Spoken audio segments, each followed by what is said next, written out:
BusinessNet Explorer, product news podcast channel. This is B&E Product News, supporting specifiers and buyers. This podcast is sponsored by the B&E Product News podcast library.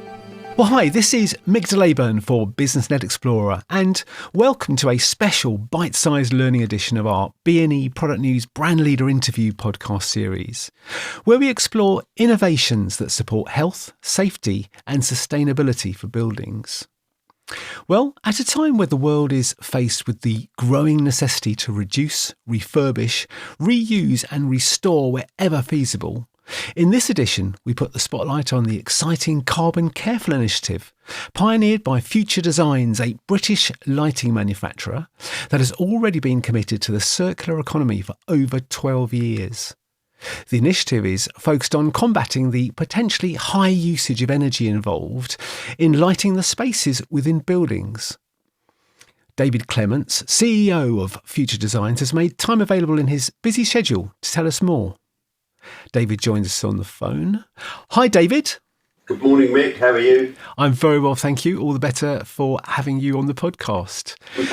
So, David, let's start at the beginning. 12 years ago, what was the inspiration, that magic light bulb moment, excuse the pun, that set Future Designs on this amazing journey with the Carbon Careful initiative?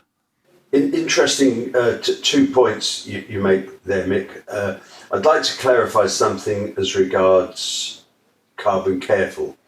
Carbon Careful came about around 12 months ago, really through my cynicism of the constant barrage of information on organisations becoming carbon zero, net carbon zero. Wherever I looked, this is all I heard. My personal view is it's not possible. I believe that the moment we get up in the morning, we use carbon, we turn radios on, the showers on, the TVs on, the kettles on. And the point of it is that what we have to learn to be across the planet, but this country specifically, is to be carbon careful. By that, I mean, let's be cautious, let's be very careful as to how we use carbon and how much we use of it. So I just wanted to clear that up. To go back 12 years, when the first project we got involved with was the magnificent One Canada Square Tower at Canary Wharf, when we were asked to look at a means of replacing the existing light fixtures within their fabulous ceiling. It's 30 foot high in there, using LED. And it was when we looked at the original carcasses of the fixtures, we said to them, look, we think we could reuse the carcass with this. And in doing that, not only will you save energy, but we will also save a certain amount of mild steel having to be spun and made into a downlight fixture. So that's where it really started from. Well, I mean, that's an amazing project. That's a huge space to light, isn't it? 30-foot high ceilings. What range of services do you offer potential clients now that, you know, you've got a bit further down the line from those early days? Is there a sort of a structured range of services to meet the needs as businesses, hopefully dash towards as close as we can get to carbon careful ambitions, for zero carbon?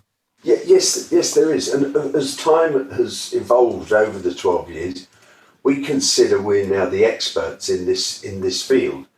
So we're able to offer the client, whether that be a consulting engineer or an end user client, we're able to offer them a full detailed survey of the existing lighting installation. And it doesn't necessarily have to be a Future Designs lighting installation. We have the expertise to analyse the products installed and explain whether that is suited to being adapted to LED. Because not all products are, but I would say 70% are suited to being adapted. And within that survey, we issue a full life cycle costing. So we have a clever software package here where we can feed all this information into it of what the client is using today. Sure. And then we can show over a 3, 5, 9, 12-year period the savings that will be made, because there's obviously a capital outlay of some sort to change the lighting, but when they see the savings that can be made and part of their corporate responsibilities, this is what sways people to consider this. I was going to say, with soaring energy prices, the return on investment for companies working with you must be substantial. That must be a real key incentive. It's enormous, and more so as time moves on, because prices don't go down, as we all know. That they only go one way, and it's upward. So in order to assist this in becoming part of the circular economy, what we've managed to provide the client with is a means to reduce the energy usage by circa 50-60% in some cases. Wow. The massive savings in maintenance, because LED has of course proved to be far more robust because of its solid state nature than the old style fluorescent products that we have been and still are replacing. And also the fact that we're, wherever possible, attempting to reuse the carcass of the light fixture. So if, in simple terms, the body of a light fixture is inert. It's generally mild steel, it's generally powder coated with a covering.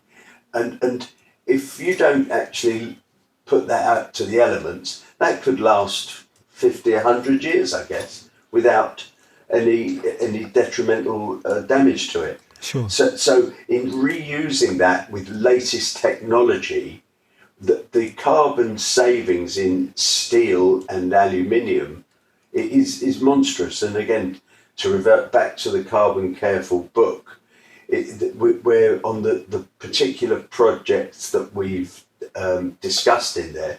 There's a point where we show them the huge tonnage of mild steel that is saved, firstly being dug out the ground, secondly being formed, thirdly for us to physically make it into a box and powder coat it.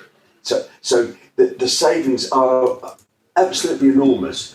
And I also think it's worth noting that where the whole construction industry is looking at ways of not knocking down older buildings, but adding to them, but putting floors on top, extending them sideways, backwards and whatever.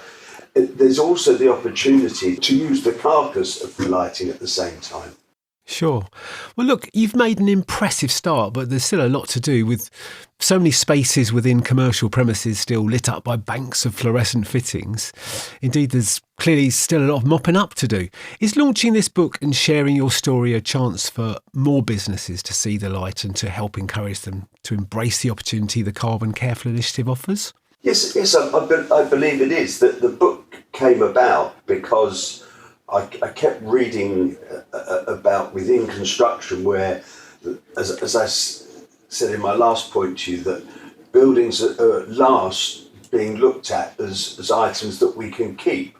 And even buildings built in the 60s and the 70s that, you know, all of a sudden start looking quite classic. And there's no need to knock these buildings down in the way we do. There are ways of extending them. And it just struck me that we were missing a trick where we hid this. It was like the best kept secret, what we've been doing for 12 years for major blue chip organisations, that there is a means, if it's done correctly and professionally and using great quality control, that we can reuse existing lighting fixtures in order to create great looking spaces, but using 2022 technology. And as a material, I mean, it's infinitely recyclable as well, isn't it? 100%, yeah. And also LED is a far more user-friendly medium than old-fashioned fluorescent lamps, which, you know, they had all forms of different gases in them, including mercury, which we know is, it's not a good. It's not a good material to have floating around the atmosphere. Absolutely. Well, I think it's brilliant. David, and finally, let me ask you, what is your vision for the future of commercial lighting, and how long will it take to get enough businesses on board to make meaningful headway towards your ambitious goals? That's an interesting question. There's two sides to that. I believe the lighting industry in general in Great Britain, we're a British manufacturer. I think it's exemplary. I think there are many companies like ours who strive to reduce energy consumption, to reduce carbon usage, and we're one of them. But our additional focus is always on looking at ways in which we can reuse product. And if we can, there's still a cost to it. Of course there is. Of course. But the cost to the environment is reduced enormously if we can reuse the body. So that's the first part. Where do I see lighting within office space? I feel there are huge changes afoot now following COVID. Dare I mention the word, where offices are now being seen as places to work and socialise, and more space is going to be offered to employees and people who use the space. So whilst eventually we might get back to perhaps 70% of people working every day in, say, a city like London, I think each of those people will be offered a greater square footage of space, and there might be different localized lighting to offer them, but it's going to be about making the worker, the user of the space, feel more comfortable. And lighting is, I would say, 50-60% of that conundrum. You've got to have a good desk, you've got to have a good chair, you've got to have a good monitor, but the space has to be lit correctly by professional people. Yeah, and there's a well-being issue there as well, isn't it, with the type of light, 100%. Yeah. Well, David, thank you again for your time today, and the best of luck with Carbon Careful and your continued valuable pioneering work at Future Designs. Your company is clearly a leading light in the drive to help make business more sustainable. Fantastic work. Thank you, Michael. Thanks for your time. Cheers. You can view the Carbon Careful book at www.futuredesigns.co.uk/carbon-careful. And for more information about Future Designs, go to www.futuredesigns.co.uk. Well, thank you for joining us for this latest edition of the B&E Product News podcast. And please stay safe. Follow us on Twitter at B&E Product News to keep updated on our latest product news podcast releases, and visit us at businessnetexplorer.com to find more product news and information for specifiers and buyers in the construction and building services and associated manufacturing and energy sectors. BusinessNet Explorer podcasts are now available via the Apple Podcasts app, iTunes and on Spotify. You can subscribe to access our existing content and, of course, to receive every new podcast that we publish in audio format.